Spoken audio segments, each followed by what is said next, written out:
ইন্নাল্লাহা লা ইউহিব্বু কুল্লা মুখতালিন ফখুর। নিশ্চয় আল্লাহ তাআলা মুখতাল আর ফখুরকে ভালোবাসেন না।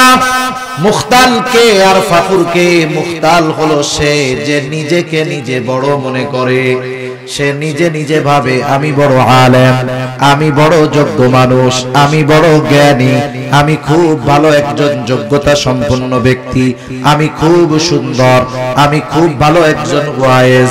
সে নিজে নিজেকে বড় মনে করে।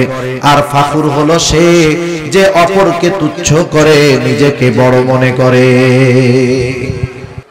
ওয়ালা তুসাইর খাদ্দাকা লিন-নাস ওয়ালা তামশি ফিল আরদি মারহা ইন্নাল্লাহা লা ইউহিব্বু কুল্লা মুখতালিন ফখুর। হযরত লোকমান বলতেছে, হে আমার বৎস শোনো, তুমি মানুষের দিক থেকে মুখ ফিরায়া কথা বলবা না। এর অর্থ মানুষের সাথে অহংকার নিয়ে কথা বলবে না, মানুষের সাথে অহংকার করবা না। কারণ অহংকার আসমান জমিনে সংগঠিত প্রথম পাপ। আর আল্লাহর নবী সাল্লাল্লাহু আলাইহি ওয়াসাল্লাম বলেন, লা ইয়াদখুলুল জান্নাতা মান কানা ফি কলবিহি মিসকালা হাববাতিন মিন কিবর। নবীজি সাল্লাল্লাহু আলাইহি ওয়াসাল্লাম বলেন, যার অন্তরের মধ্যে যারা পরিমাণ অহংকার আছে সে জান্নাতে প্রবেশ করতে পারবে না। আম্মা বা'দু ফাআউযু বিল্লাহি মিনাশ শাইতানির রাজীম।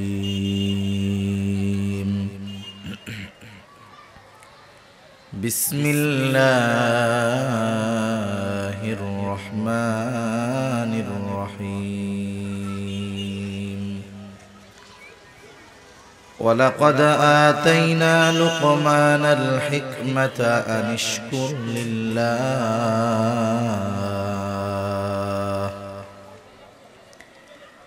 ومن يشكر فإنما يشكر لنفسه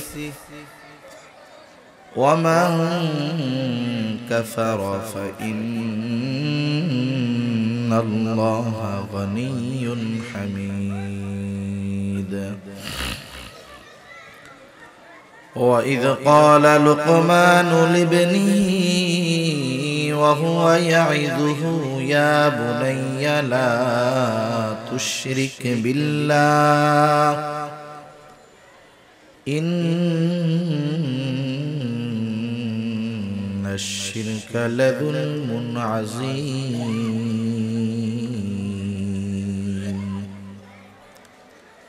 وقال رسول الله صلى الله عليه وسلم كلكم راعين وكلكم مسؤولون عن رعيته أو كما قال النبي صلى الله عليه وسلم. صدق الله العلي العظيم وصدق رسوله النبي الكريم ونحن على ذلك من الشاهدين والشاكرين والحمد لله رب العالمين.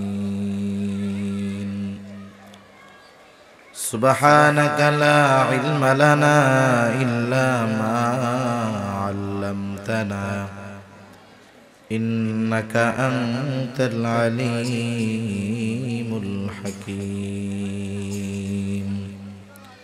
আমরা মুহাব্বতের সাথে দুরূদ শরীফ পাঠ করি।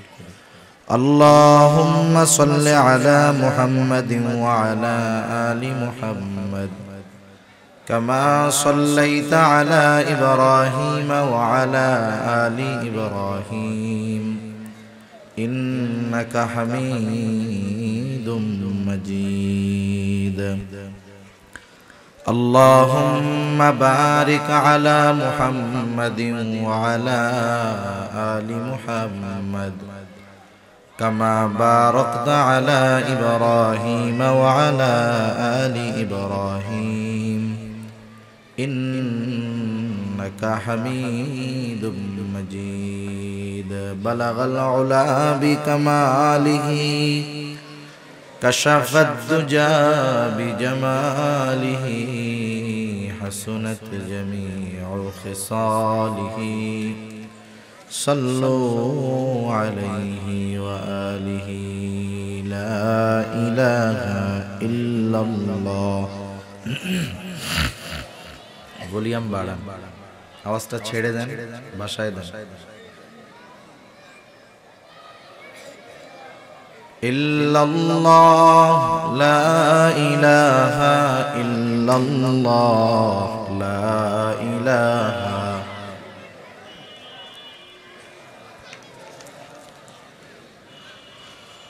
لا إله إلا الله لا إله إلا الله لا إله إلا الله হালকা একটু ভলিউম বাড়ান ভলিউম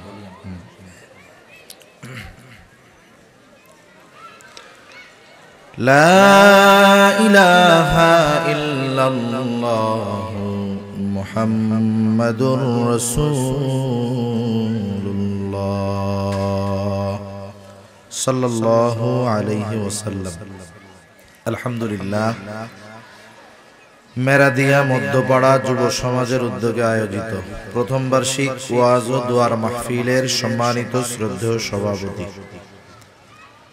আমন্ত্রিত প্রধান অতিথি, বিশেষ অতিথিবৃন্দ সহ সম্মানিত শ্রদ্ধেয় উলামায়ে কেরাম, সামনে উপস্থিত মুরব্বিয়ানে কেরাম, সমবয়সী যুবক বন্ধু, স্নেহের ছোট ভাই এবং পর্দার অন্তরালে অবস্থানরতা সম্মানিতা শ্রদ্ধা মা ও বোন, দয়াময় আল্লাহ রব্বুল আলামিনের দরবারে অগণিত শুকর যে মহান মালিক আমাদের হায়াতে বরকত দিয়ে সুস্থ রেখে হাজারো মানুষের মধ্য থেকে যাচাই বাছাই করে দুনিয়ার অন্যতম দামি এই মজলিসে আসার বসার, দ্বীনি আলোচনা শ্রবণ, আমাকেও আপনাদের খেদমতে কিছু দ্বীনি কথা পেশ করবার সুযোগ যে মহান মালিক দান করেছেন, সে মহান মানিবকে খুশি করার জন্য মহব্বতের সাথে জবান খুলে অন্তর থেকে আমরা একবার কালিমাতুশ শুকর পাঠ করি আলহামদুলিল্লাহ। অগণিত দুরুদ ও সালাম সাইয়্যিদুল আম্বিয়া, আশরাফুল আম্বিয়া, খাতামুল আম্বিয়া, বিশ্ব নবী, শেষ নবী, শ্রেষ্ঠ নবী মুহাম্মদুর রাসূলুল্লাহ সাল্লাল্লাহু আলাইহি ওয়াসাল্লামের উপর। আল্লাহ সুবহানাহু ওয়া তাআলা আমাদেরকে এখানে আসার বসার তৌফিক দিয়েছেন বিধায় আমরা আসতে পেরেছি, বসতে পেরেছি। আল্লাহ তাআলা যদি তৌফিক না দিতেন আমরা এখানে আসতেও পারতাম না, বসতেও পারতাম না। এই জায়গাটা যাই থাক না কেন, দ্বীনি মাহফিলের বদৌলতে হাদিসের ভাষায় এটা এই মুহূর্তে জান্নাতের বাগান। সুবহানাল্লাহ। হযরত আনাস রাদিয়াল্লাহু তাআলা আনহু থেকে বর্ণিত, রাসূল আকরাম সাল্লাল্লাহু আলাইহি ওয়াসাল্লাম বলেন, তোমরা যখন দুনিয়ার জান্নাতের বাগানের পাশ দিয়ে অতিক্রম করবা তখন সেখান থেকে তোমরা ফল সংগ্রহ করবা। সাহাবায়ে কেরাম জিজ্ঞাসা করলেন, ইয়া রাসূলুল্লাহ, দুনিয়ার জান্নাতের বাগান সেটা আবার কোনটা? আল্লাহ রাসূল সাল্লাল্লাহু আলাইহি ওয়াসাল্লাম বললেন, দুনিয়ার জান্নাতের বাগান হলো জিকিরের মজলিস। যদিও শিরোনামে ওয়াজ ও দোয়ার মাহফিল লেখা আছে, অনেক জায়গায় তাফসীর মাহফিল লেখা থাকে, অনেক জায়গায় আরো শিরোনামে বিভিন্ন কথা লেখা থাকে। লেখা যাই থাক, এই ধরনের মজলিসগুলোর মধ্যে জিকির হয় কার? আরো জোরে বলেন কার?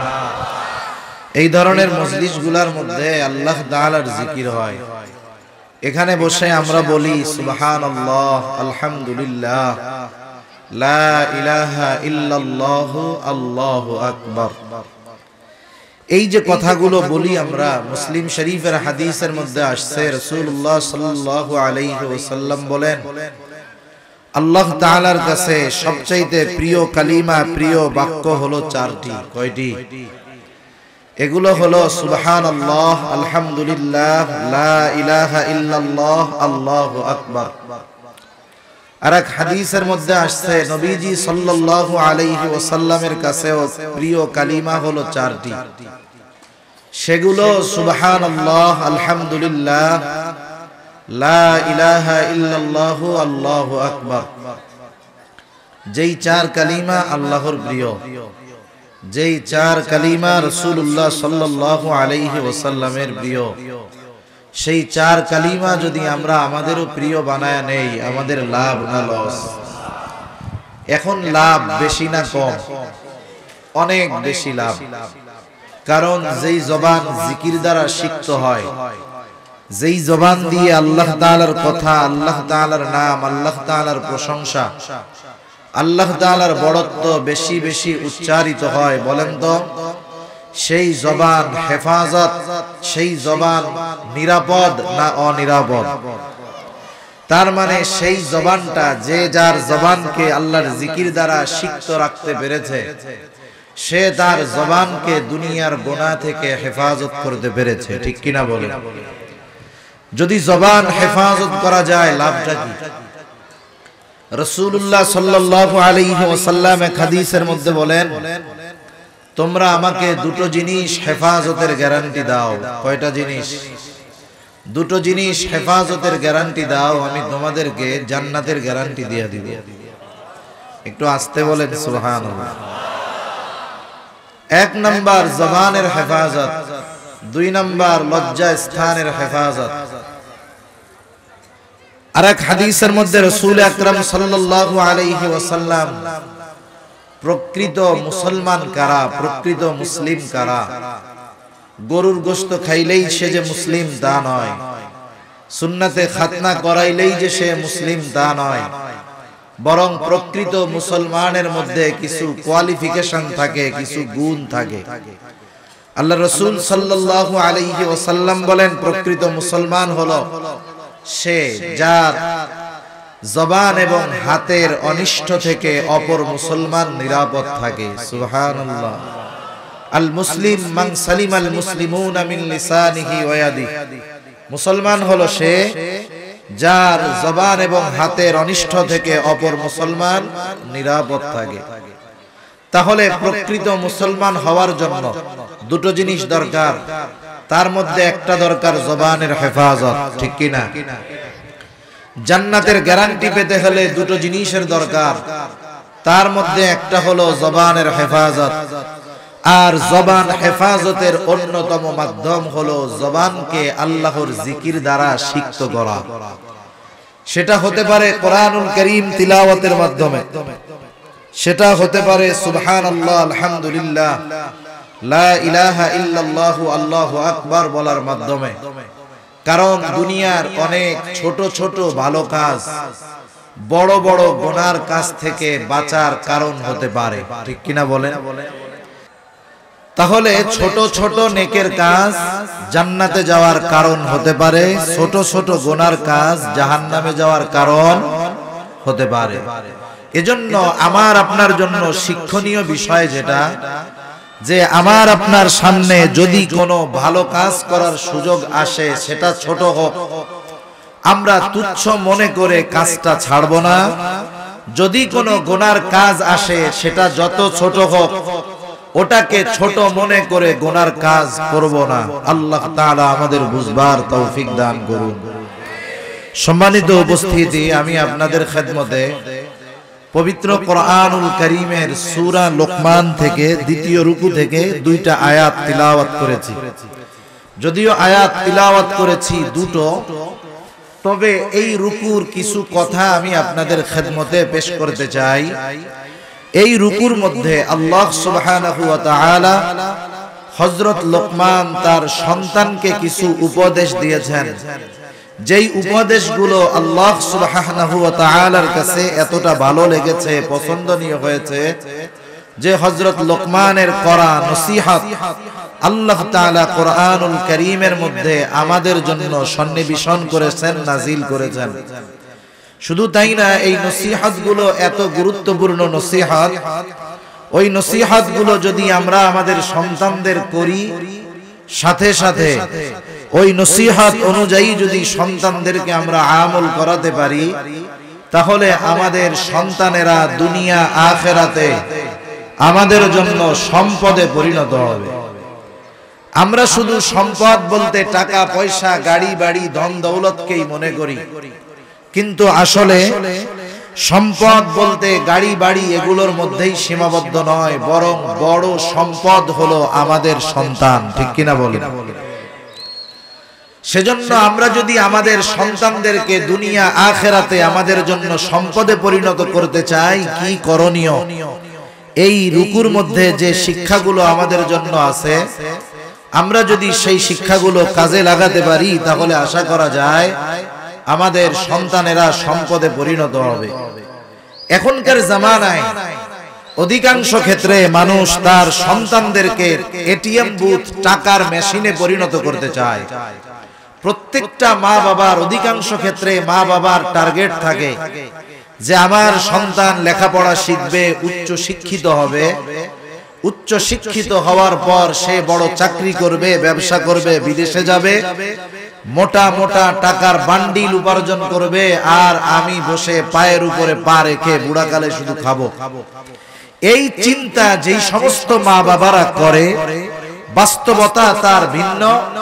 আসল কথা হলো ওই ধরনের মা বাবাদের অধিকাংশ ক্ষেত্রে জীবনের শেষ সময়গুলো বৃদ্ধাশ্রমের মধ্যে কাটাতে হয়। ঠিক কিনা বলেন? আমাদের দেশে দিন যাচ্ছে বৃদ্ধাশ্রম বাড়তেছে, বৃদ্ধাশ্রম বাড়তেছে। এই বৃদ্ধাশ্রমের মধ্যে আপনি গিয়ে কোনো দিনদার লোকের মা বাবাকে পাবেন না। অধিকাংশ ক্ষেত্রে আপনি যাদের পাবেন, দেখা যাবে তাদের সন্তানেরা কেউ ইউরোপে সেটেল, কেউ আমেরিকায় সেটেল, কেউ বা বাংলাদেশের সর্বোচ্চ প্রশাসনিক দায়িত্বে আছে, অথবা অনেক বড় ব্যবসায়ী, অনেক বড় টাকাওয়ালা। এদেরকেই আপনি পাবেন যে তাদের মা বাবাকে বার্ধক্যকালে বৃদ্ধাশ্রমের মধ্যে কাটাতে হয়। আপনি দিনদার মানুষদের মা বাবাকে বৃদ্ধাশ্রমে খুবই খুবই কম পাবেন। আমি দিনদার বললাম কোন কারণে? শুধুমাত্র আলেম সমাজ নয়, যাদের মধ্যে পরিপূর্ণ দ্বীনের বুঝ আছে, যেই সন্তানদেরকে মা বাবা শুধু দুনিয়ার এটিএম বুথ মেশিন বানানোর চেষ্টা করে নাই, বরং দ্বীন শিক্ষা দিয়েছে, ওই সন্তানেরা যদি ভাগ্যের ফেরে অনেক সম্পদ উপার্জন নাও করতে পারে, তথাপি ওই সন্তানেরা তাদের মা বাবাদেরকে বোঝা মনে করে বৃদ্ধাশ্রমে ফালায়া দেয় না। ঠিক কিনা বলেন?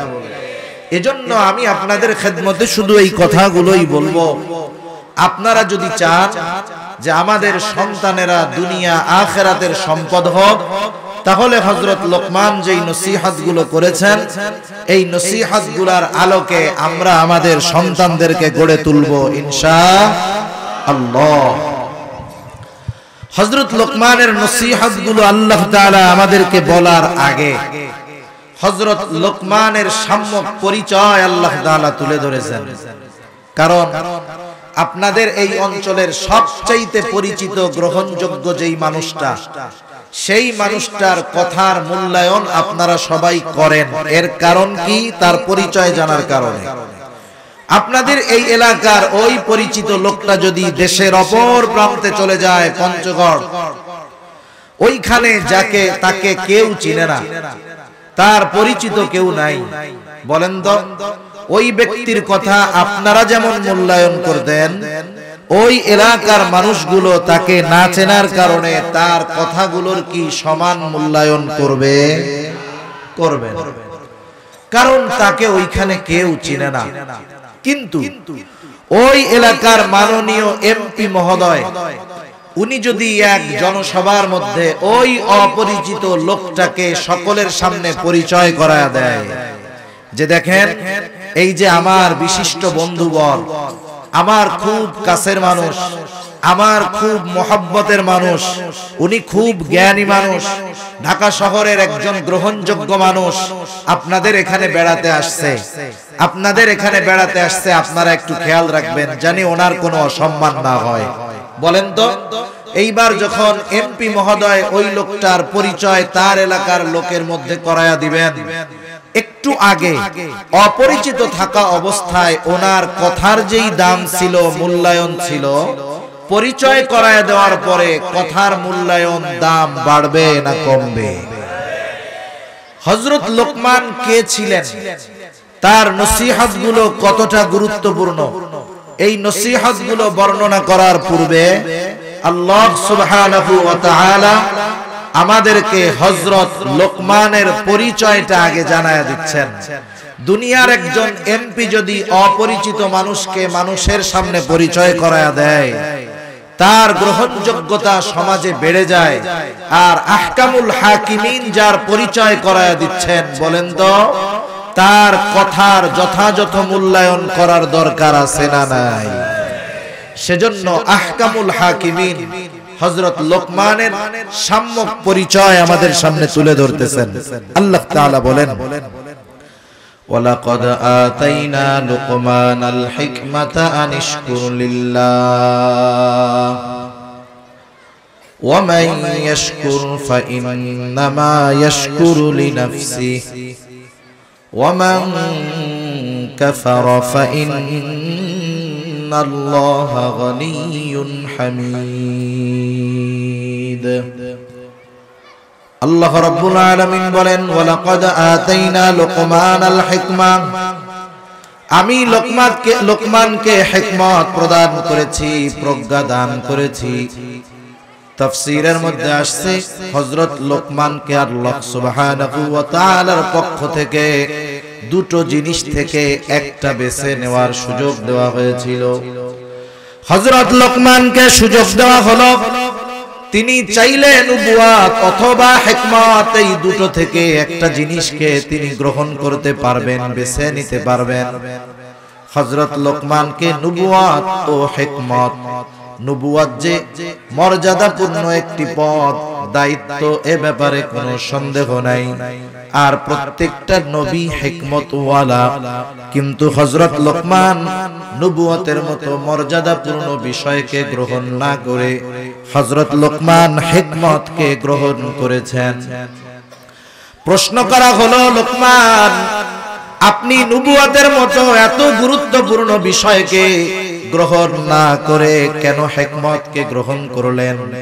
হযরত লোকমান এই প্রশ্নের জবাব, সাউন্ড ছাড়েন, ভলিউম দেন, আরো ভলিউম দেন। কই ভলিউম দিচ্ছেন আপনি? মুখ মিশায়া এভাবে যদি কথা বলতে হয় তাহলে তো আমার বুক ব্যথা হবে ভাই। আমাদের সুন্নাত নফল নামাজগুলো বাসায় আদায় করব, বাসায়। এই যে লাইলাতুন নিসফে মিন শাবান আসতেছে, আমরা তো চিন্তা করি মসজিদে গিয়ে 100 রাকাত 200 রাকাত নামাজও পড়ে কতজন, কিন্তু নফল ইবাদতগুলো বাসার মধ্যে করা উত্তম। আপনি যদি নামাজে দাঁড়ান বাসায়, আপনার যদি ছোট সন্তান থাকে, আপনি যদি মুরব্বি হন, আপনার যদি কোনো নাতিপোতা থাকে, আপনি যখন নামাজে দাঁড়াবেন আপনার ওই ছোট বাচ্চাটাও পাশে এসে নামাজে দাঁড়ায়া যায়। কারণ আমাদের মা বোনেরা নামাজ পড়েন ঘরের অভ্যন্তরে, আর ছোট বাচ্চারা অন্ধকার জায়গা পছন্দ করে না, তারা ঘরের কোনায় থাকতে চায় না। আর আপনি আমি নামাজ যখন পড়বো বাসায়, আলোর মধ্যে পড়বো, বারান্দায় পড়বো, বেলকুনিতে পড়বো। ছোট বাচ্চা যখন দেখবে নামাজ পড়ছে, ও পারুক না পারুক, কিছু বুঝুক আর না বুঝুক, সে আইসা সাথে সাথে দাঁড়ায় রুকু সেজদা দিবে। মাঝে মধ্যে ঘাড়ের উপরে উঠা বসা থাকবে, থাকে কি থাকে না? অনেকে বোঝে না, কি করে যে ছোট বাচ্চা সেজদায় গেছে, ঘাড়ের উপরে উঠছে, ধাক্কা মেরে ওইটাকে নিচে ফালায়। খবরদার, এটা আমরা করব না। যদি ছোট বাচ্চা ঘাড়ে উঠা যায়, তখনও আমরা তার সাথে সেজদাটা লম্বা করে দিব, সে একটু খেলো। কারণ ছোট বাচ্চাদের একটা অভ্যাস, তারা একটা কাজ দীর্ঘ সময় করে না। যে কোনো খেলা দিবেন, 2-3 মিনিট করার পরে খেলা শেষ, নতুন আর এক খেলা শুরু করবে, ঠিক কিনা বলেন? আমার আপনার বাচ্চার যখন বয়স 5 বছর হবে, 4.5, 5, 6 বছর মসজিদে নিয়ে যাওয়ার অভ্যাস করব। অনেক জায়গায় দেখা যায় ছোট বাচ্চাদেরকে মসজিদে নেওয়ার ব্যাপারে অনুৎসাহিত করা হয়, ধমক দেওয়া হয়, রাগ করা হয়। আপনি বাচ্চাকে নিয়ে গেলেন, ছোট বাচ্চা মসজিদের মধ্যে হয়তো একটু দৌড়াদৌড়ি, কথা দুষ্টুমি করবে, তাতে কি? কিন্তু এই বাচ্চা যদি মসজিদটাকে প্রিয় জায়গা বানায় নিতে পারে, এখন বোঝে না তাই খেলাধুলা করতেছে, কিন্তু যখন বুঝবে ওই প্রিয় জায়গায় বারবার হাজিরা দেওয়ার জন্য সে যাবে। সেজন্য ছোট বাচ্চারা মসজিদে নামাজের জন্য গেলে আমরা কখনো তাকে এবং তার অভিভাবককে আমরা কখনো রাগ করব না। রাসূল সাল্লাল্লাহু আলাইহি ওয়াসাল্লাম একদিন নামাজ পড়াইতেছেন, সম্ভবত মাগরিব বা আসরের নামাজ। নবীজি সিজদায় গেলেন, একটা সিজদা খুব লম্বা করলেন। সাহাবায়ে কেরাম মনে করলো যে হয়তো কোনো ওহী নাজিল হচ্ছে, যার কারণে নবীজি সাল্লাল্লাহু আলাইহি ওয়াসাল্লাম সিজদা লম্বা করতেছেন। নবীজি যখন কোনো ওহী নাজিল হতো, উপস্থিত সাহাবাদের সামনে যা নাজিল হয়েছে তা তিলাওয়াত করতেন।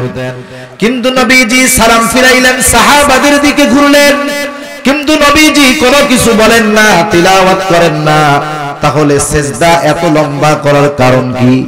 একজন উৎসুক সাহাবী প্রশ্ন করলো, ইয়া রাসূলুল্লাহ, ওই রাকাতের ওই সিজদাটা এত লম্বা করার কারণটা কি? নবীজি সাল্লাল্লাহু আলাইহি ওয়াসাল্লাম বললেন, আমি যখন সিজদায় গেলাম, আমার নাতি হুসাইন আমার ঘাড়ের উপরে উঠে খেলা শুরু করে দিল। কারণ নবীজি সাল্লাল্লাহু আলাইহি ওয়াসাল্লাম যেই জায়গায় দাঁড়ায়া ইমামতি করতেন, তার সাথেই একটা দরজা, দরজার অপর প্রান্তেই নবীজির হুজরা ছিল। এইবার হযরত হুসাইন রাদিয়াল্লাহু তাআলা আনহু নবীজির ঘাড়ের উপরে উঠে খেলা শুরু করেছেন। নবীজি বললেন, সে যতক্ষণ খেলার দ্বারা তৃপ্ত না হলো, ততক্ষণ আমি আমার মাথা সিজদা থেকে ওঠানো পছন্দ করলাম না। আমি আমার সিজদাটাকে লম্বা করে দিলাম।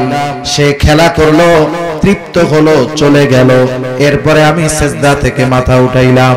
চিন্তা করেন তো, আমাদের দেশের যদি কোনো ইমামের সাথে এমন ঘটনা ঘটতো, আগে তো ইমাম সিজদা কেন লম্বা করলো, পেছন থেকে মুসল্লি দাঁড়ায় আগে এটা দেখতো, ঠিক না? যে ইমাম তাজা আছে না পয়সা আছে না মইরা গেছে, আগে এটা দেখার জন্য নিজে মাথা উঠাইতো। আর যদি দেখতো যে ইমামের মাথার উপরে, পিঠের উপরে উঠা ইমাম সাহেবের ছেলে খেলাধুলা করতেছে, ওই লোক সবাই আগে ডাইকে এ ওঠ ওঠ, কাম শেষ, নামাজ গেছে গা। আর ইমাম সাহেবরে বলতো কি যে আপনি জোহরের নামাজ আরেক মসজিদে যাইয়া পড়েন, এক কড়ি গাঁটি নিয়ে বাইরে। কারণ আমাদের দেশে ইমাম নিয়োগের ক্ষেত্রে যত কোয়ালিটি সম্পন্ন ইমাম চাওয়া হয়, যেই যোগ্যতা চাওয়া হয়, অধিকাংশ জায়গায় সেই যোগ্যতার মূল্যায়ন নাই। একটা ইমামের চাকরি নিতে ইমামের 12টা বাজা যায়, কিন্তু ওই ইমামের চাকরি যাইতে এক ওয়াক্ত নামাজও টাইম লাগে না।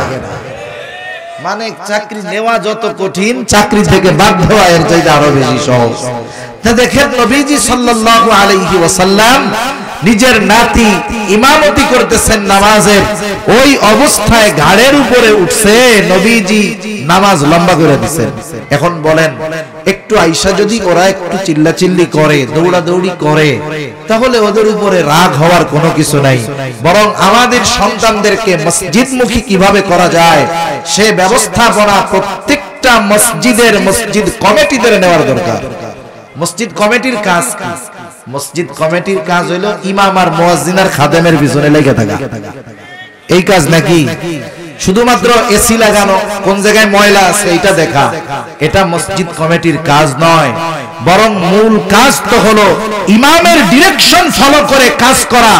ওই এলাকায় মুসল্লি কেন জোহরে বেশি হয়, ফজরে বেশি হয় না, মাগরিবে কেন বেশি হয়, ফজরে কেন বেশি হয় না, এই খোঁজ খবর নেওয়া হলো কমিটির মূল দায়িত্ব। কিন্তু কমিটির কাম কাজ নাই, সে শুধু লাইগা থাকে এই তিনজনের পেছনে। সেজন্য এগুলো আমাদের বাদ দিতে হবে, নিজেরা নামাজি হতে হবে। আর ওই মসজিদে কেমন করে মুসল্লি বাড়ানো যায়, এ ব্যাপারে ফিকির আমাদের মাথার মধ্যে রাখতে হবে। ইনশাআল্লাহ করা যাবে না ইনশাআল্লাহ। হযরত লোকমান সন্তানকে বললেন, ইয়া বুনাইয়া আকিমিস সালাহ, নামাজ কায়েম করো। কারণ যারা নামাজ কায়েম করে এরা দ্বীন কায়েম করে, দ্বীন প্রতিষ্ঠা করে। রাসূলুল্লাহ সাল্লাল্লাহু আলাইহি ওয়াসাল্লাম বলেন, আস-সালাতু ইমাদুদ্দিন, মান আকামাস সালাতা ফাকাদ আকামাদ-দ্বীন ওয়া মান তারাকাহা ফাকাদ হাদামাদ-দ্বীন। নবীজি বলেন, নামাজ হলো দ্বীনের স্তম্ভ, যে নামাজ কায়েম করে সে দ্বীন প্রতিষ্ঠা করে। ওয়া মান তারাকাহা ফাকাদ হাদামাদ-দ্বীন, আর যে নামাজ ছেড়ে দেয় সে দ্বীন ধ্বংস করে। তাহলে নামাজি দ্বীন প্রতিষ্ঠাকারী আর বেনামাজি দ্বীন ধ্বংসকারী। সাথে সাথে হযরত লোকমান সন্তানকে বললেন, ওয়া'মুর বিল মা'রুফি ওয়ানহা আনিল মুনকার ওয়াসবির আলা মা আসাবাক তুমি ভালো কাজের আদেশ করবা, অসৎ কাজের নিষেধ করবা। ভালো কাজের আদেশ, অসৎ কাজের নিষেধ করতে গেলে হাজারো বাধা বিপত্তি আসতে পারে, মুসিবত আসতে পারে।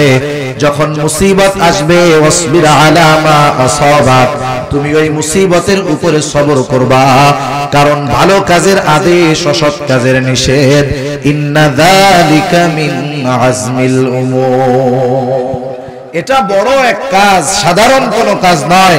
ভালো কাজের আদেশ, অসৎ কাজের নিষেধ, সাথে সাথে বিপদ আপদ মুসিবত আসলে সবরের উপরে থাকা, এটা বড় এক কাজ, সাধারণ কোনো কাজ নয়। তাহলে এক নাম্বার, হযরত লোকমান সন্তানদেরকে তাওহীদের শিক্ষা দিলেন। দুই নাম্বার, হযরত লোকমান সন্তানদেরকে আল্লাহর কুদরত, ক্ষমতার শিক্ষা দিলেন। তিন নাম্বার, হযরত লোকমান সন্তানদেরকে ইবাদতের শিক্ষা দিলেন। চার নাম্বার, হযরত লোকমান সন্তানদেরকে সামাজিকতার শিক্ষা দিচ্ছে, মানুষের সাথে, সমাজের মানুষের সাথে কেমনে সে চলবে। হযরত লোকমান এবার সন্তানকে বলতেছে, ওয়ালা তুসাইর খাদ্দাকা লিন-নাস ওয়ালা তামশি ফিল আরদি মারহা ইন্নাল্লাহা লা ইউহিব্বু কুল্লা মুখতালিন ফাখুর। হযরত লোকমান বলতেছে, হে আমার বৎস শোনো, তুমি মানুষের দিক থেকে মুখ ফিরায়া কথা বলবা না। এর অর্থ মানুষের সাথে অহংকার নিয়ে কথা বলবা না, মানুষের সাথে অহংকার করবা না, কারণ অহংকার আসমান জমিনে সংগঠিত প্রথম পাপ। আর আল্লাহর নবী সাল্লাল্লাহু আলাইহি ওয়াসাল্লাম বলেন, লা ইয়াদখুলুল জান্নাতা মান কানা ফি কলবিহি মিসকালা হাববাতিন মিন কিবর। নবীজি সাল্লাল্লাহু আলাইহি ওয়াসাল্লাম বলেন, যার অন্তরের মধ্যে যারা পরিমাণ অহংকার আছে, সে জান্নাতে প্রবেশ করতে পারবে না। যার অন্তরে কি আছে? অহংকার আছে। কি আছে? অহংকার আছে। এজন্য সন্তানদেরকে আমরা শিখাবো। অনেকে গাড়ির মালিক, বাড়ির মালিক, 10 তলা বাড়ির মালিক, এক এলাকায় শুধু 10 তলা বিল্ডিংই থাকে না, ওই এলাকায় বস্তিও আছে না নাই? জোরে বলেন না, আছে না নাই? আরে গুলশান বাংলাদেশের ভিআইপি জায়গা, ওর পাশে বস্তি আছে না নাই? বনানী কত প্রফেশনাল জায়গা, বস্তি আছে না নাই? তার মানে একটা শহরের উঁচু উঁচু বিল্ডিং দেখলেই মনে করার সুযোগ নাই এ জায়গা সবাই সুখে আছে, শান্তিতে আছে। অনেকে 5 তলায় থাইকা আরাম পায় না, অনেকে গাছতলায় থাকারও জায়গা পায় না, ঠিক কিনা বলেন? এজন্য অনেক সময় দেখা যায় এই যে ধনির দুলালি যারা আছে, এদের মা বাবা এদেরকে নীতি নৈতিকতার শিক্ষা দেয় না, যার কারণে সমাজের একটু গরিব মানুষ, সমাজের দিক দিয়ে একটু নিচু স্তরের মানুষদেরকে তারা ঘৃণার পাত্র মনে করে, আছে না নাই? কাজের লোকের সাথে খারাপ আচরণ করে, ড্রাইভারের সাথে খারাপ আচরণ করে, কাজের বুয়ার সাথে খারাপ আচরণ করে, তারপরে বাড়ির দারোয়ানের সাথে খারাপ আচরণ করে, আছে না নাই বলেন? এগুলা মা বাবা সন্তানদেরকে শিক্ষা দেয় নাই, যার কারণে এগুলা করে। ওই মা বাবা যদি শিক্ষা দিত সন্তানদেরকে যে তুমি কারোর সাথে অহংকার কইরো না, কারণ তোমার হাতটা কেটে গেলে যেই লাল রক্ত বের হয়, ওই গরিব মানুষ বস্তিতে যে থাকে তার হাত কেটে গেলেও ওই রকম লাল রক্তই বের হয়, ঠিক কিনা বলেন? সেজন্য সন্তানদের শিক্ষা দিব যে মানুষের সাথে অহংকার করবা না। সম্পদ আল্লাহ তাআলা দিয়েছেন, কেড়ে নিতে কিন্তু টাইম লাগবে না। একটু তাকায় দেখেন তুরস্কের দিকে, এই তো যেই দিন রাতে সকাল বেলায় ভূমিকম্পে বড় বড় বিল্ডিং ধসে গেল, কোটিপতির অভাব ছিল না, সম্পদের অভাব ছিল না, কিন্তু চিন্তা করেন একটা রাতের ভিতরে যেই মানুষগুলোর খাবারের অভাব ছিল না, মানুষকে খাবার তারা দিতে পারতো, তারাই আজকে ত্রাণের জন্য হাত পাতা লাগতেছে, ঠিক কিনা? কারণ কোন সময় কার পরিস্থিতি কেমন হয়ে যায় বলা যায় না। মানুষের অবস্থা পরিবর্তনের জন্য লম্বা সময় লাগে না, অল্প সময়ে জীবনের পথ পাল্টিয়ে যেতে পারে। এই জন্য সন্তানদের শিক্ষা দিব, সন্তান তুমি কখনো তোমার নিম্ন স্তরে যারা আছে তাদের সাথে খারাপ আচরণ করবা না, বরং সকলের সাথে তুমি ভালো আচরণ করবা। এজন্য আমরা আমাদের সন্তানদের সুযোগ পাইলেই অনেক দূরে দূরে বেড়াইতে নিয়ে যাই, কেউ নীলগিরি নিয়ে যায়, কক্সবাজার নিয়ে যায়, সাজেক নিয়ে যায় অনেক টাকা পয়সা খরচ করে, ওখানে প্রাকৃতিক দৃশ্য দেখে, আল্লাহর নেয়ামত দেখে, আলহামদুলিল্লাহ, কিন্তু জীবনের বাস্তব উপলব্ধি সে ওখান থেকে শিক্ষা পায় না। তাকে নিয়ে যান না একদিন উত্তরবঙ্গের প্রত্যন্ত অঞ্চলে, যেখানে মানুষ মাইলের পর মাইল পায়ে হেঁটে, এরপরে তাদেরকে লোকালয়ে আসতে হয়, রাস্তায় পৌঁছাইতে হয়, গাড়িতে উঠতে হয়। একটু মাঝে মধ্যে বস্তির আশেপাশে দিয়ে ঘুরায় নিয়ে আসেন, দেখান না যে তুমি তোমার এসি রুম 15 স্কয়ার ফিট রুমে 2 টন এসি লাগায় দেওয়া হয়েছে, তাও তোমার ঠান্ডা হয় না। কিন্তু দেখো এই বস্তির ভিতরে গরমে গাদাগাদি করে বসবাস করতেছে, এসি তো বহুদূর, একটা ফ্যানও নাই, ঠিক কিনা বলেন? এজন্য আমরা আমাদের সন্তানদেরকে শিক্ষা দিতে হবে যে তুমি যে স্তরে আছো এর চাইতে নিচু স্তরে অনেক মানুষ আছে, তাদেরকে তুমি কোনো সময় ঘৃণা করবা না, তাদেরকে তুচ্ছ তাচ্ছিল্য করবা না। ওয়াকসিদ ফি মাশিক, জমিনের উপরে দর্প ভরে বুক ফুলায়া হাঁটবা না। আল্লাহ রাব্বুল আলামিন কোরআনুল কারীমের মধ্যে বলেন, ওয়াকসিদ ফি মাশিকা ওয়াগদুদ মিন সাউতিক ইন্না আনকারাল আসওয়াতি লাসাউতুল হামির। আল্লাহ তাআলা বলেন, জমিনের উপরে দর্প ভরে হেঁটো না, তুমি জমিনকে পা দিয়া বিদীর্ণ করতে পারবা না, তুমি উচ্চতায় কখনো পাহাড় সম হতে পারবা না। আল্লাহ রাব্বুল আলামিন এই কথা জানায় দেন, আর এরপরে বলেন, শুনে নাও, ইন্নাল্লাহা লা ইউহিব্বু কুল্লা মুখতালিন ফখুর। নিশ্চয় আল্লাহ তাআলা মুখতাল আর ফখুরকে ভালোবাসেন না। মুখতালকে আর ফখুরকে, মুখতাল হলো সে যে নিজেকে নিজে বড় মনে করে, সে নিজে নিজে ভাবে আমি বড় আলেম, আমি বড় যোগ্য মানুষ, আমি বড় জ্ঞানী, আমি খুব ভালো একজন যোগ্যতা সম্পন্ন ব্যক্তি, আমি খুব সুন্দর, আমি খুব ভালো একজন ওয়াইজ, সে নিজে নিজেকে বড় মনে করে। আর ফখুর হলো সে যে অপরকে তুচ্ছ করে নিজেকে বড় মনে করে, যে ও কি জানে, ওর চাইতে আমি আরো ভালো জানি, ও কি আলেম, ওর চাইতে আমি আরো ভালো আলেম, ও কি জ্ঞানী, ওর চাইতে আমি বেশি ভালো জ্ঞানী, এরকম অপরকে তুচ্ছ করে নিজেকে বড় মনে করে, এটা হলো ফখুর। এটা কি বলেন না, ফখুর। এই দুই দোষ যদি আমাদের মধ্যে থাকে তাহলে আল্লাহ তাআলার ভালোবাসা পাওয়া যাবে না। একটা মানুষ দুনিয়াতে সব কিছু পাইলো কিন্তু আল্লাহ তাআলার ভালোবাসা পাইলো না, তাহলে তার দুনিয়ার সবকিছুই শেষ, দুনিয়াও শেষ, আখিরাতও শেষ। সেজন্য আমরা অপরকে তুচ্ছ মনে করব না, নিজেরে নিজে বড় মনে করব না। হযরত লোকমান সর্বশেষ সন্তানকে বলতেছে, ওয়াকসিদ ফি মাশিকা ওয়াগদুদ মিন সাউতিক ইন্না আনকারাল আসওয়াতি লাসাউতুল হামির। সন্তান কিভাবে পথ চলবে হযরত লোকমান শিক্ষা দিচ্ছেন। হযরত লোকমান বলতেছে, তুমি জমিনে যখন চলবা মধ্যম পন্থা অবলম্বন করে চলবা, বিনা কারণে অতি দ্রুত পথ চলবা না, বিনা কারণে অতি আস্তেও চলবা না, কারণ অতি আস্তে ধীরে ধীরে পথ চলতো অমুসলিমেরা, আর অতি দ্রুত পথ চলবা না, মধ্যম পন্থা অবলম্বন করবা। আর সাথে সাথে ইন্না আনকারাল আসওয়াতি লাসাউতুল হামির, আল্লাহ তাআলা বলেন ওয়াগদুদ মিন সাউতিক, আর কণ্ঠস্বরটাকে তুমি নিচু করবা, বিনা কারণে কেরাবানা চেঁচাবানা। কথা হচ্ছে একজনের সাথে একজনের তর্ক বিতর্ক হচ্ছে, কথা হচ্ছে শালীনতার সাথে বলবা, গলা উঁচু কইরা কথা বলবা না। কারণ কি, ইন্না আনকারাল আসওয়াতি লাসাউতুল হামির, আর সবচাইতে নিকৃষ্ট আওয়াজ হলো গাধার আওয়াজ। হযরত লোকমান সন্তানকে মানুষের সাথে কেমনে চলাফেরা করবে, লোকজনের সাথে কেমন আচরণ হবে, হযরত লোকমান সন্তানকে এই শিক্ষাগুলো দিয়েছে। এজন্য আসেন, হযরত লোকমান সন্তানদেরকে কয়টা বিষয় শিক্ষা দিয়েছে আমরা জানি। 1 নাম্বার, তিনি সন্তানদেরকে তাওহীদের শিক্ষা দিয়েছেন। কিসের শিক্ষা? আল্লাহর একত্ববাদের শিক্ষা। মনে রাখতে হবে, মক্কার কাফেররাও আল্লাহ তাআলাকে রব বলে স্বীকার করত। তারা বলতো যে আসমান জমিনের স্রষ্টা আল্লাহ, আসমান থেকে বৃষ্টি দেন আল্লাহ, তাদের স্রষ্টা আল্লাহ, তারা আল্লাহ তাআলাকে বিশ্বাস করত, কিন্তু তারা তাওহীদের মধ্যে ছিল না, আল্লাহ তাআলার জাত সিফাতের সাথে শিরিক করত, যার কারণে তারা চিরস্থায়ী জাহান্নামী হবে। আমরা আমাদের সন্তানদেরকে আল্লাহর একত্ববাদের শিক্ষা দিব, যে আল্লাহর সাথে শিরিক কইরো না বাছাধন, কারণ এই শিরিক তোমাকে জাহান্নামে পৌঁছায়া দিবে। 2 নাম্বার, আমরা যেই পাপগুলো করি, এই পাপ যেখানেই যেভাবেই করি না কেন আল্লাহ তাআলার কাছে সব খবর আছে। সেজন্য হযরত লোকমান সন্তানকে আল্লাহ তাআলার কুদরত ক্ষমতার ব্যাপারে শিক্ষা দিয়েছেন। 3 নাম্বার, হযরত লোকমান সন্তানদেরকে ইবাদতের শিক্ষা দিয়েছেন। 4 নাম্বার, হযরত লোকমান সন্তানদেরকে মানুষের সাথে কেমনে মিলেমিশে চলতে হবে এই শিক্ষাগুলো দিয়েছেন।